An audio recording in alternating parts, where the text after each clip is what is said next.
Kalaivanar NSK அவர்கள் தன் கொடைத்திறத்தால் மக்களிடம் பெருமதிப்பு பெற்றவர். பிறர் மனம் நோக காண சகியாதவர். இல்லை என்று வருபவருக்கு இயன்ற மட்டும் தருவது அவர் பழக்கம். அவருக்கு பிறகு அந்த வரிசையில் அவரது சீடர் MGRம் இடம் பெறுகிறார். புயல் நிவாரண நிதிக்கு அவர் வாரி வழங்கிய தன்மையை நாடே அறிந்து வியந்தது.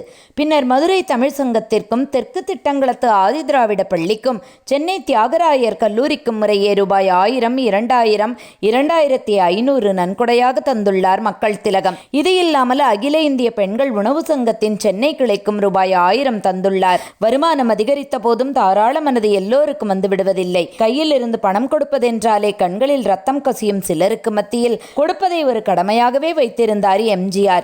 நலிந்த நிலையில் இருக்கும் பலர் MGRை நேரில் சந்தித்து தங்கள் இயலாமையை சொல்லி பணம் பெற்றுக்கொண்டு செல்வது ராமாவரம் தோட்டத்தில் அன்றாடம் நடக்கும் ஒரு நிகழ்வாகும். பண உதவி கிடைப்பதற்கு முன்பு சுட சுட காலை உணவும் பரிமாறப்படும் இந்த MGR வீட்டிலேதான் நடந்தது.